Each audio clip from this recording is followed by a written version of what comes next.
அவசியமாகிறது கல்வி மறுமலர்ச்சி. மாந்தவியல், நன்னெறி, கட்டுப்பாடு ஆகிய கூறுகள் நுண்ணோக்கப்பட வேண்டும். பேரரசர் வலியுறுத்தல்.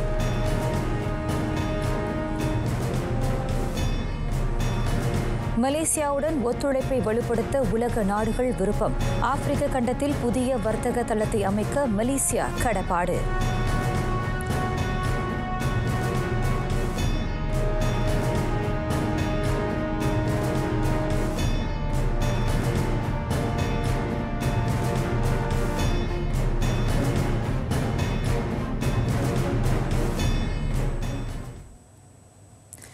வணக்கம். சலாம் மலேசியா மடானி ஆர்டிஎம் தமிழ் செய்திகள் உங்களுக்காக. உங்களுடன் நான் கோகிலவாணி கிருஷ்ணன்.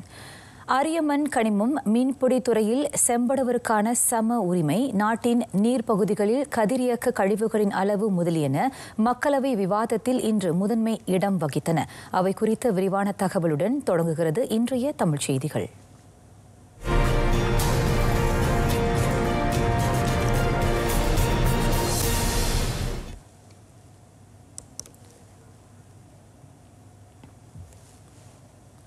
அரிய மண் கனிம தொழில்துறையை மேம்படுத்த தேவையான வளங்களை நாடு கொண்டிருந்தாலும் அதன் மேம்பாட்டை விரைவுபடுத்துவதில் சில முக்கிய சவால்களை மலேசியா எதிர்கொள்ள நேரிடும் என இயற்கை வள சூழியல் நிலைத்தன்மை அமைச்சர் பொறுப்பாற்றும் தோட்ட மூலப்பொருள் அமைச்சர் டத்தோஸ்ரீ ஜோஹாரி அப்துல்கானி தெரிவித்தார். தொடர்புடைய திட்டத்திற்காக சுரங்க நடவடிக்கைகளை மேற்கொள்வதற்கான அளவு உள்ளூரில் நிபுணத்துவமும் தொழில்நுட்பமும் இல்லாதது நாடு எதிர்கொள்ளும் பெரும் சவால்களில் ஒன்றாகும் என டத்தோஸ்ரீ ஜோஹாரி தெரிவித்தார். அதற்காக முதற்கட்ட ஆய்வுகள் கனரிங் பேராக்கில் மேற்கொள்ளப்பட்ட வேளை சீனா, ஆஸ்திரேலியா உள்ளிட்ட நாடுகளுடன் ஒத்துழைப்பு நல்கப்பட்டது. உள்ளூர் நிபுணத்துவ குறைபாட்டை எதிர்கொள்ள நடீர் பூமியின் மேம்பாடுகளை கட்டம் கட்டமாக மேற்கொள்ள திட்டம் வகுக்கப்பட்டுள்ளது. குறுகிய காலத்திட்டமாக 2025 தொடங்கி 2027 ஆண்டு வரையிலும், நடுத்தர காலத்திட்டமாக 2027 தொடங்கி 2030 ஆண்டு வரையிலும், 2030 ஆண்டுக்கு பின்னர் நீண்டகால திட்டமாகவும் அது செயலாக்கம் காணும் என டத்தோஸ்ரீ ஜோஹாரி இன்று அவையில் விவரித்தார். எந்தவொரு தரப்பினரும் மீன்களை கரையிறக்கும் படகு துறையில் ஆதிக்கம் செலுத்துவதோ கட்டுக்குள் கொண்டு வரவோ அனுமதிக்கப்பட மாட்டார்கள். சிறிய அளவிலான மீனவர்கள் உள்ளிட்ட செம்படவர் அனைவருக்குமான சமமான உரிமை நிலைநாட்டப்படுவதன் அதன் வழி உறுதி செய்யப்படும் என வேளாண் உணவு உத்தரவாத அமைச்சர் டத்தோஸ்ரீ முகமது சபு தெரிவித்தார். மலேசிய மீன்வள மேம்பாட்டு வாரியம் LKIM தீவிர தொடர் கண்காணிப்பை மேற்கொள்கிறது. நாடு முழுவதும் 48 மீன்பிடி வளாகங்கள், துறைமுகங்கள் ஆகியவற்றில் தொடர் கண்காணிப்பை LKIM மேற்கொண்டு வருகிறது. அதோடு பிடித்த மீன்களை கரைக்கு கொண்டு வரும் 505 பாரம்பரிய படகு துறைகள் மீனவ சங்கங்கள் அல்லது துறைசார் தரப்பின் கீழ் செயல்படுகின்றன. இதுவரை செயலாக்கத்தில் உள்ள கண்காணிப்பு நடவடிக்கை நடைமுறைக்கு ஏற்றதாகவும் அஃது உள்ளது. ஆகவே எந்தவொரு தரப்பினரும் மீன் இறக்கும் படகு துறை வசதிகளை தனியார் நிறுவனங்களுக்கு வாடகை விடுவது போன்ற நடவடிக்கைகள் அனுமதிக்கப்படாது என LKIM தீர்க்கமாக கூறியது. மீனை கரைக்கு கொண்டுவர படகுத்துறை வசதி பயன்படுத்தும் நடைமுறையை மீனவர் அனைவரும் சமத்திரத்துடன் நுகர்வதை அஃது உறுதி செய்யும் என டத்தோஸ்ரீ முகமது சபு கருத்துரைத்தார். மலேசிய நீர்ப்பகுதிகளில் அதிகமான கதிரியக்க கழிவு பதிவு செய்யப்படவில்லை. நாடு முழுவதும் உள்ள 5 வியூக பகுதிகளில் ஸ்பெக்ட்ரம் காமா நீர் கண்காணிப்பு நிலையம் மேற்கொண்ட ஆய்வின் வழி அஃது அறியப்பட்டதாக அறிவியல் தொழில்நுட்ப புத்தாக்க அமைச்சர் சங் லீ காங் தெரிவித்தார். 2023 ஆண்டில் கதிர் இயக்க கழிவுகளை ஜப்பான் மலேசிய நீர்ப்பகுதிக்கு அருகில் கொட்டியது. அதனைத் தொடர்ந்து நாட்டிலுள்ள 5 நீர்நிலை பகுதிகளில் கண்காணிப்பு நிலையங்கள் பொருத்தப்பட்டன. 2023 முதலாவதாக மலேசியா சபா பல்கலைக்கழகத்தின் படகு துறையில் பொருத்தப்பட்டதை அடுத்து இவ்வாண்டு அக்டோபர் 31 நாளுக்குள் மேலும் 4 பகுதிகளில் கண்காணிப்பு ஆராய்ச்சி நிலையங்கள் அமைக்கப்பட்டன. GSWMS செயல்பாடு பொருத்தப்படும் வாயிலாக அண்மைய கதிரியக்க கழிவின் அளவை கண்டறிய முடியும். இதுவரை பதிவு செய்யப்பட்ட அளவு கட்டுப்பாட்டு வரம்பை மீறவில்லை. இருப்பினும் அரசு மேற்கொள்ளும் தொடர் கண்காணிப்பு, ஆயத்த நிலை ஆகியவற்றில் மக்கள் சூழியல் பாதுகாப்பில் விட்டுக் கொடுக்கும் போக்கு கடைபிடிக்கப்படாது என லீ காங் உறுதிபட கூறினார். கட்டுப்படுத்தப்பட்ட அதேவேளை உயர் தொழில்நுட்பத்தை உள்வாங்கிய பன்றி வளர்ப்பு முறையை ஊக்குவிக்க பல முனைப்புகள் செயல்படுத்தப்படுகின்றன. 2030ஆம் ஆண்டுக்குள் பன்றி இறைச்சியின் தற்சார்பு விகிதம் 90 விழுக்காட்டை எட்டவும் இலக்கு வகுக்கப்பட்டுள்ளதாக வேளாண் உணவு உத்தரவாத அமைச்சர் டாக்டர் ஸ்ரீ முகமது சாபு கோடிக்காட்டினார். வேளாண் துறையில் தானியக்கத்திற்கான வரி சலுகைகளை விரிவுபடுத்துதல், பன்றி வளர்ப்பவர்களுக்கு வருமான வரி விலக்கு ஆகிய கூறுகளின் அடிப்படையில் அந்த முன்னெடுப்புகள் நடைமுறைப்படுத்தப்படுகின்றன. அதன் மற்றொரு முனைப்பாக பண்ணை மேலாண்மை, சுகாதார தரங்களுடன் இணங்குதல், பயனுள்ள உயிரியல் பாதுகாப்பு நடைமுறைகள் உள்ளிட்ட தொழில்நுட்ப ஆலோசனை சேவைகளையும் வனவிலங்கு சேவைத்துறை ஏற்படுத்தி தருவதாக அமைச்சர் விளக்கினார். அவற்றின் வழி நவீனமாகவும் நிலையான முறையில் வேளாண் முறையை கையாள்வதோடு நோய் பரவலை கட்டுப்படுத்துவதை உறுதி செய்ய முடியும் என்றார் அவர். சரவா சிமுஞ்சானில் மாடர்ன் பிக் ஃபார்மிங் அல்லது பிக் ஃபார்மிங் ஏரியா எனும் கொட்டகை முறை பன்றி வளர்ப்பினை அமைச்சு எப்பொழுதும் ஊக்குவிப்பதாக அவர் இவ்வேளையில் சுட்டினார். சபா தொன்கோட்டிலும் PF-இன் முன்னெடுப்பு தீவிரமாக செயல்படுத்தப்பட்டு வருவதாக டாக்டர் ஸ்ரீ முகமது சாபு தெரிவித்தார். தென் ஆப்பிரிக்கா ஜோஹன்ஸ்பர்க்குக்கு பிரதமர் டாக்டர் ஸ்ரீ அன்வார் இப்ராஹிம் 22, 23ஆம் தேதிகளில் அலுவல் பயணம் மேற்கொள்வார். G20 நாடுகளின் தலைவர்களுக்கான உச்சநிலை கூட்டத்திற்கு மலேசியாவிற்கு தலைமையேற்று அவர் அங்கு செல்லவிருக்கிறார். தென் ஆப்பிரிக்க பிரதமர் ஷிரில் ராமபோசாவுடனும் பிரதமர் இருவழி சந்திப்பு மேற்கொள்வார். அந்நாட்டு துணை பிரதமர், தொழில்துறையினர் ஆகியோரையும் அவர் அங்கு சந்திப்பார். தவிர அங்குள்ள இஸ்லாமிய தலைமைகளை சந்திக்கவிருக்கும் அவர் ஹோட்டன் பள்ளிவாசலில் வெள்ளிக்கிழமை கூட்டு தொழுகை மேற்கொள்வார். G20 மாநாட்டில் அனைத்தையும் உள்ளடக்கிய நிலையான வளர்ச்சி, வர்த்தக பங்கு, மேம்பாட்டு கூறுகள், பருவநிலை மாற்றம், ஆற்றல் மாற்றம், உணவு பாதுகாப்பு முதலியவை குறித்து பேசப்படும். பள்ளி மாணவரிடையே தலை தூக்கியுள்ள குற்ற செயல்கள் சமூகத்தில் பெரும் கலக்கத்தை ஏற்படுத்தியுள்ளது. அதோடு தேசிய கல்விக் கழகங்களின் நட்பெயரும் அதனால் பாதிக்கப்பட்டுள்ளது. பள்ளிகளில் தொடரும் வன்முறைகள் இளைய தலைமுறையினர் இடையே ஒழுக்க விளிமயங்களை சிதைந்துள்ளதை புலப்படுத்துவதாக பேரரசர் சுல்தான் இப்ராஹிம் தெரிவித்தார். மாணவர்களின் நடத்தை சார்ந்த விவகாரங்கள் பள்ளிகளுடன் தொடர்புடையவை மட்டுமல்ல, அது சமூக கடப்பாட்டின் பிரதிபலிப்பு என சுல்தான் இப்ராஹிம் சுட்டினார்.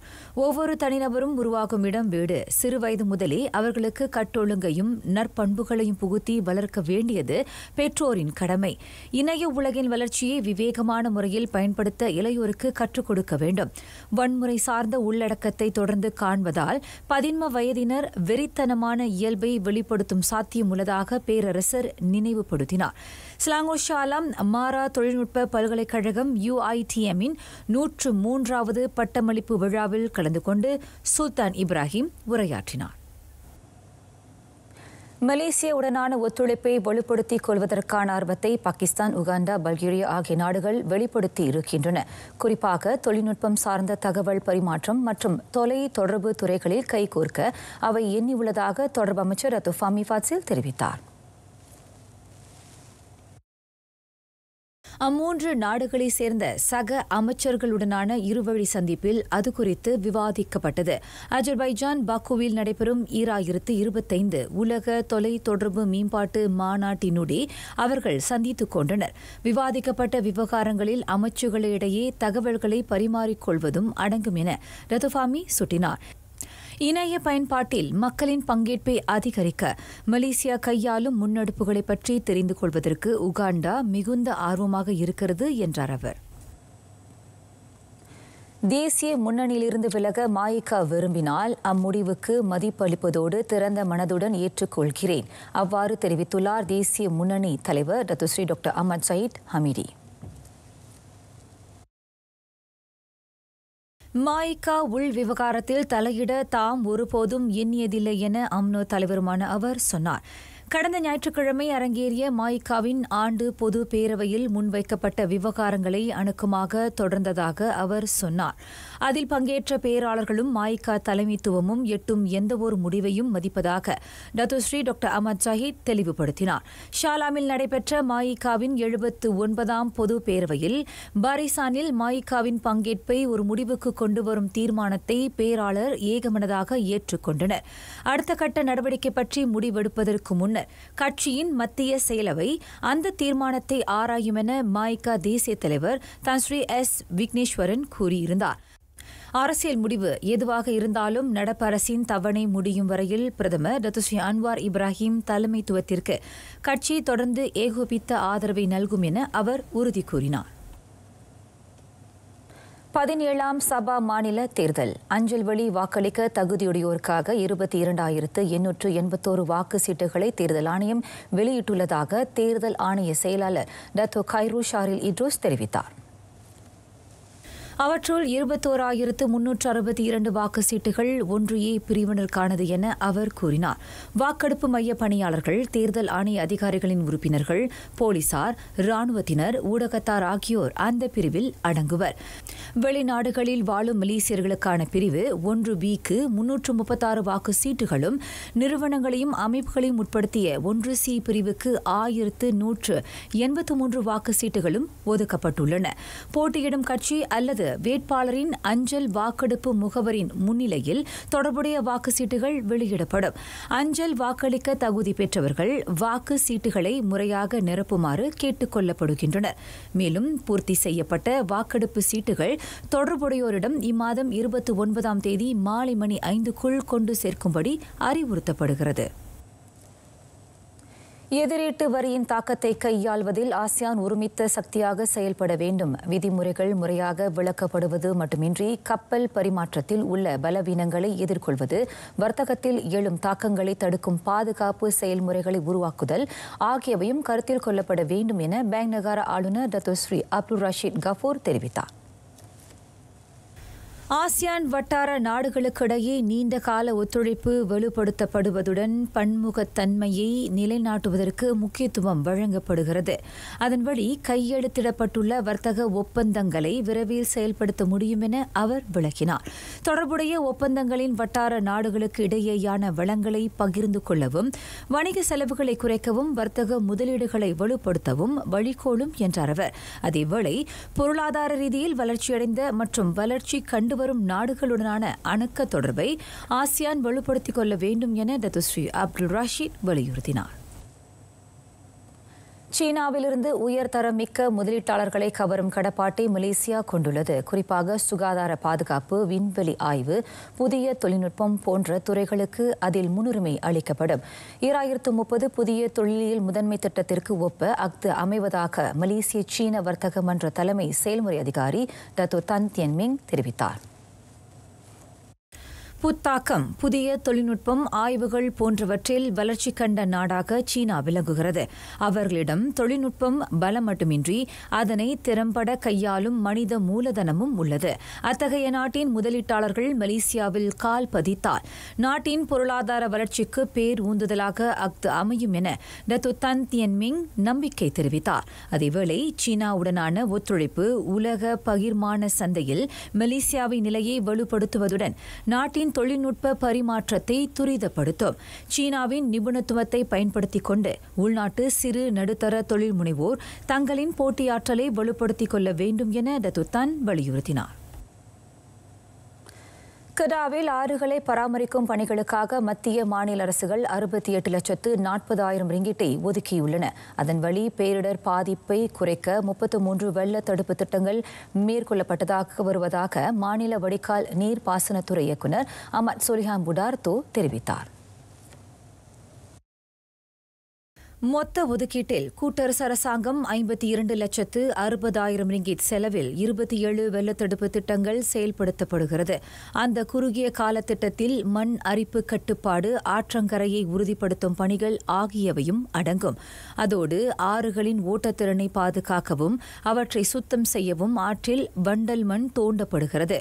பேரிடர் குறித்த வட்டார மக்களுக்கு உடனடி தகவல்களை வழங்குவதோடு வெள்ள கண்காணிப்பு நிலையங்களும் ஆக்ககர முறையில் செயல்படுத்தப்படுவதை JPS உறுதி செய்வதாக அமத் சொலிஹான் கூறினார்.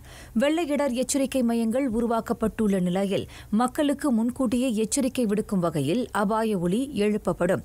இந்த ஆண்டு கெடாவில் மொத்தம் 119 இடங்கள் வெள்ள இடர் மிகுந்த பகுதிகளாக பட்டியலிடப்பட்டுள்ளதாக அமத் சொலிஹான் புடார்தோ தெரிவித்தார்.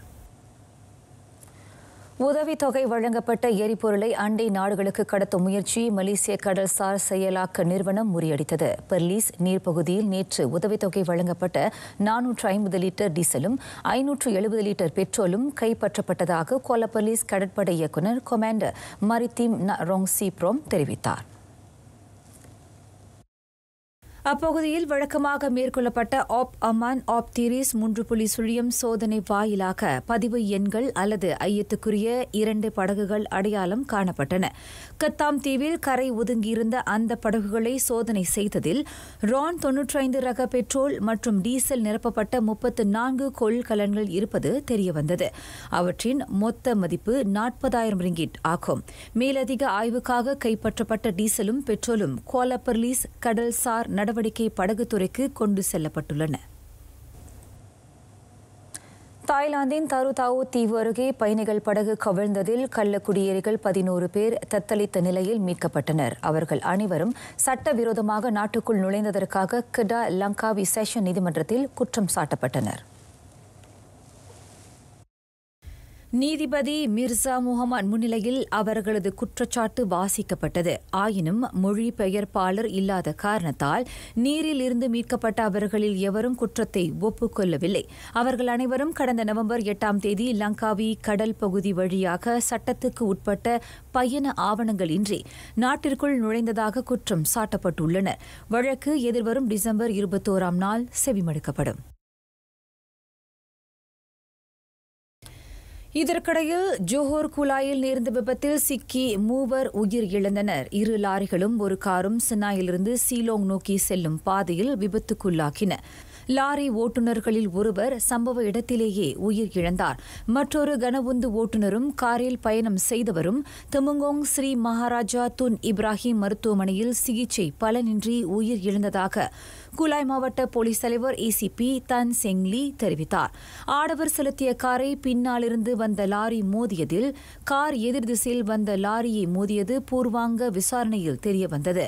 காரில் பயணம் மேற்கொண்ட பெண்டீர் இருவர் ஜோஹர் பாரு சுல்தானா அமீனா மருத்துவமனையில் காயங்களுக்கு சிகிச்சை பெற்று வருகின்றனர். மலேசிய சுங்கத்துறை மற்றும் இந்தோனேசிய சுங்கம் மற்றும் கலால் செயலகத்தின் ஒத்துழைப்பில் 5 கடத்தல் நடவடிக்கைகள் முறியடிக்கப்பட்டன. அக்டோபர் 22ஆம் தேதி முதல் இம்மாதம் தொடக்கம் வரையில் மேற்கொள்ளப்பட்ட சோதனைகளில் 5,58,344 ரிங்கிட் மதிப்பிலான வெண் சுருட்டுகளும் போதைப் பொருள்களும் பறிமுதல் செய்யப்பட்டன. இந்த எண்ணிக்கை 47.6 விழுக்காடு அதிகரித்துள்ளதாக சுங்கத்துறை இயக்குநர் டத்தோ அனீஸ் ரிசானா முகமது ஜைனுடீன் தெரிவித்தார். கிளாந்தானில் கார் கண்ணாடியை உடைத்து களவாடும் நடவடிக்கையில் ஈடுபட்ட காதல் ஜோடி கைது செய்யப்பட்டனர். 36 மற்றும் 47 வயது மதிக்கத்தக்க அவர்கள் இருவரும் இதுவரை 1 லட்சம் ரிங்கிட்டுக்கும் கூடுதலாக கொள்ளையடித்துள்ளதை மாநில போலீஸ் தலைவர் டத்தோ முகமது யூசுப் மஹ்மத் உறுதி செய்தார். அண்மையில் பேரங்காடி கார் நிறுத்துமிடத்தில் 1,500 ரிங்கிட் மதிப்பிலான பொருட்களை அவர்கள் தேடியது கண்டறியப்பட்டது. கைது செய்யப்பட்ட அவர்களிடமிருந்து விவேக கைபேசிகள், மடிக்கணினிகள், 7 கைப்பைகள், ரொக்கம், பண பட்டுவாடா அட்டைகள், ஒரு கார், ஒரு மோதிரம், கார் கண்ணாடியை உடைக்கும் உபகரணங்கள் ஆகியன கைப்பற்றப்பட்டன. கடந்த ஓராண்டு காலமாக அவர்கள் இதுபோன்ற களவு நடவடிக்கைகளில் ஈடுபட்டு வந்தது உறுதி செய்யப்பட்டது. கிளாந்தான் கோத்தாபாருவில் போலி துப்பாக்கியை வைத்து துகில் கடையில் கொள்ளையடிக்க முயன்றதாக நம்பப்படும் 43 வயது போலீஸ் அதிகாரியை போலீஸ் கைது செய்தது. புங்காலன் சொப்பாவில் கைது செய்யப்பட்ட ஐயத்துக்குரிய அந்த ஆணிடமிருந்து போலீசார் 2 மோட்டார் சைக்கிள்கள், ஒரு போலி துப்பாக்கி, மேலும் பல பொருட்களை பறிமுதல் செய்தனர். மற்றொரு நிலவரத்தில் கிளாந்தானில் உள்ள பல போதைப் பொருள் கடத்தல் கும்பல்கள் தற்போது மாநில போலீஸ் கண்காணிப்புக்குள் உட்படுத்தப்பட்டுள்ளன.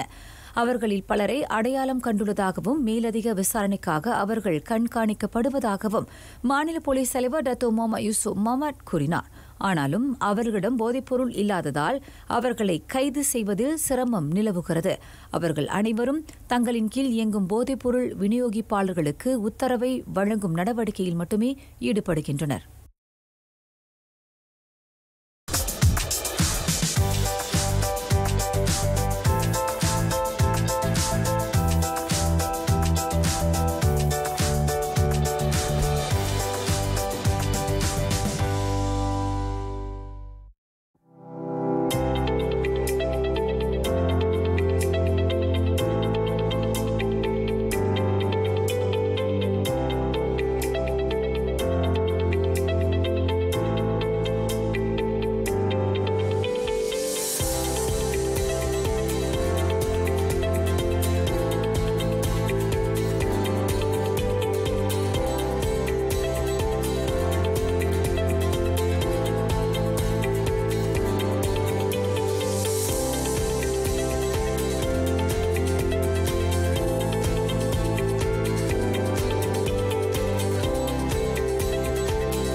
காசாவில் போருக்கு பிந்தைய ஏற்பாடுகள் மீதான அமெரிக்கா வரைந்த தீர்மானத்தை ஹமாஸ் புறந்தள்ளியது. எதிர்ப்பாற்றல், தற்காப்பு ஆகிய கூறுகளில் பாலஸ்தீன மக்களின் உரிமையை ஹமாஸ் இதர இயக்கங்களும் பேணும் என அது சூளுரைத்தது.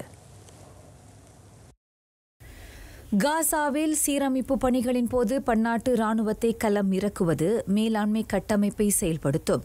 பாலஸ்தீன மக்களின் உந்துதலையும் தன்னாட்சி உரிமையையும் அது மட்டுப்படுத்தக்கூடும் என ஹமாஸ் தரப்பு கருத்துரைத்தது. அதேவேளை இஸ்ரேல் ஆதரவுடன் பன்னாட்டு படைகள் தற்காப்பு அரணாக செயல்படின் அது மிதமான சூழலை கொணராது எனவும் அந்த போராளி அமைப்பு அறிக்கை வழி தெரிவித்தது. பாலஸ்தீன மக்களுக்கு எதிரான ஆற்றலாக அக்து உருவெடுக்கும் 20 கூறுகளை அமெரிக்கா உருவாக்கிய தீர்மானம் 2803 உள்ளடக்கியுள்ளது. கடந்த செப்டம்பரில் அமெரிக்க அதிபர் டொனால்ட் ட்ரம்ப் அதனை அறிவித்தார். சீனாவில் இருக்கும் தனது தாயக மக்களை விழிப்புடன் இருக்கும்படி ஜப்பான் வலியுறுத்தியுள்ளது. பெய்ஜிங்குடன் ஏற்பட்ட கருத்து மோதல் காரணமாக அந்த எச்சரிக்கை விடுக்கப்பட்டுள்ளது. நெரிசல்மிகு இடங்களை தவிர்க்கும்படி ஜப்பானியர் அறிவுறுத்தப்பட்டுள்ளனர். சீனா குறித்து ஜப்பானிய பிரதமர் சனாயே தகாச்சியின் கூற்று இரு நாடுகளுக்கும் இடையிலான நல்லுறவில் கசப்பை ஏற்படுத்தியுள்ளது. தைவான் மீதான பெய்ஜிங்கின் தாக்குதலை சாடிய டோக்கியோ அதே போன்ற அச்சுறுத்தல் தன் மீது விடுக்கப்படுமாயின் ராணுவ நடவடிக்கையை அது சந்திக்க நேரிடும் என எச்சரித்தது. அதற்கு சீன தரப்பிலிருந்து கடும் விமர்சனம் எழுந்தது. ஜப்பானின் அந்த கூற்று அரசாங்கத்தின் நிலைப்பாட்டை காட்டுவதாக கூறிய அந்நாட்டு அமைச்சரவை செயலாளர் மினுரு கிஹாரா தைவான் விவகாரத்திற்கு கலந்துரையாடல் வழி தீர்வு காணப்பட டோக்கியோ விழைவதாக தெரிவித்தார். இரு நாடுகளுக்கும் இடையிலான உறவில் விரிசல் ஏற்பட்டுள்ள நிலையில் ஜப்பானுக்கு பயணம் மேற்கொள்ள வேண்டாம் என சீனாவும் தனது மக்களுக்கு எச்சரிக்கை விடுத்துள்ளது. எக்ஸ், ChatGPT உள்ளிட்ட முதன்மை இணைய தளங்களை பயன்படுத்தவியலா சூழல் நேற்று ஏற்பட்டது. அதனால் அதன் பயனர் ஆயிரக்கணக்கானோர் அவதியுற்றனர். இணைய சேவையை பாதிக்கும் திடீர் நுட்ப கோளாறினால் அந்த தடங்கல் ஏற்பட்டதாக வலைதள கட்டமைப்பு நிறுவனம் கிளவுட்ஃபேர் விளக்கமளித்தது. உடனடி நடவடிக்கை எடுக்கப்படினும் பலர் அவற்றை பயன்படுத்தவியலாது போனது. கேன்வா, எக்ஸ், ChatGPT போன்ற சேவைகள் தடைப்பட்டன. அது குறித்து பயனரிடமிருந்து புகார்களும் பெறப்பட்டன. பல்வேறு மூலங்களிலிருந்து பெறப்பட்ட புகார்கள் வழி ஆய்வு மேற்கொள்ளப்பட்டது. இணைய சேவையில் ஏற்பட்ட திடீர் நுட்ப கோளாறு அதற்கு காரணம் என கண்டறியப்பட்டது. மைக்ரோசாஃப்டின் Azure மேக கணினி தளத்திலும் கடந்த மாதம் பயன்பாட்டு சிக்கல் ஏற்பட்டது.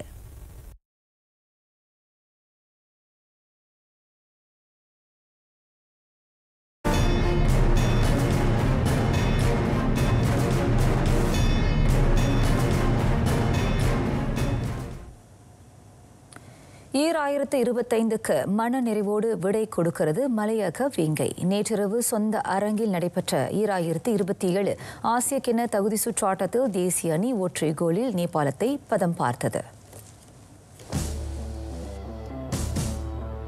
இரு அணிகளும் மோதும் அந்த F பிரிவு ஆட்டம் கோலாலம்பூர் புக்கிட் ஜாலில் தேசிய அரங்கில் நடத்தப்பட்டது.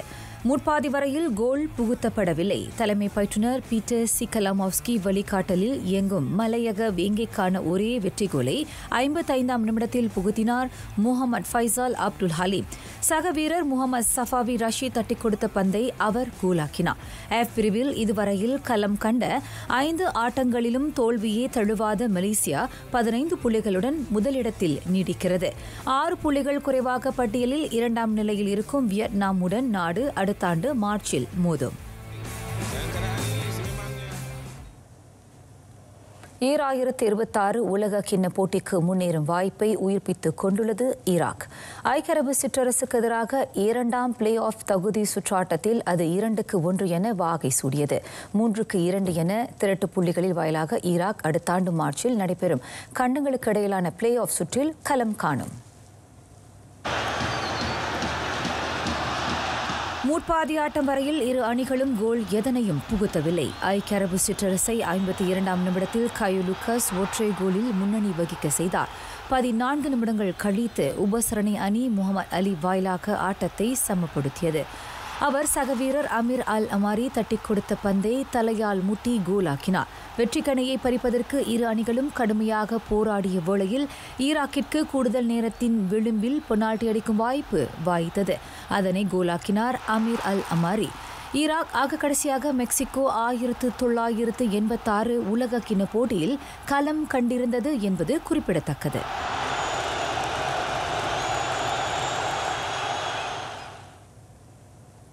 வெள்ளை மாளிகையில் அமெரிக்க அதிபர் டொனால்ட் ட்ரம்ப் ஏற்பாடு செய்த இரவு விருந்து நிகழ்ச்சியில் கிறிஸ்டியானோ ரொனால்டோ கலந்து கொண்டார். அந்த காற்பந்து உச்ச நட்சத்திரம் அமெரிக்காவுக்கு பயணம் மேற்கொள்வதை முடிந்த மட்டும் தவிர்த்து வந்தார். லாஸ் வேகஸில் 2029 பாலியல் தாக்குதல் குற்றச்சாட்டை அவர் எதிர்நோக்கியிருந்தார். அதன் பின்னர் 2014 ஆகஸ்டில் ரியால் மெட்ரிட்டை நிகர்த்து ரொனால்டோ நட்பு முறை ஆட்டம் ஒன்றில் களம் கண்டிருந்தார். அமெரிக்காவுக்கு சவுதி அரேபிய பட்டத்து இளவரசர் முகமது பின் சல்மான் பயணம் மேற்கொண்டிருப்பதை முன்னிட்டு அந்த இரவு விருந்து நிகழ்ச்சிக்கு ஏற்பாடு செய்யப்பட்டது. ரொனால்டோவை தவிர்த்து முக்கிய பிரமுகராக டெஸ்லா தலைமை செயல்முறை அதிகாரி ஈலன் மஸ்கும் பங்கேற்றார்.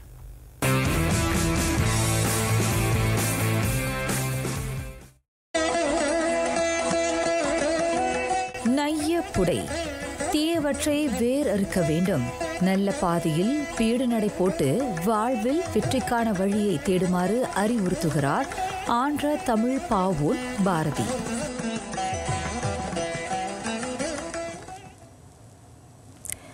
நிறைவடைகின்றன RTM தமிழ் செய்திகள். எங்களோடு இணைந்ததற்கு நன்றி.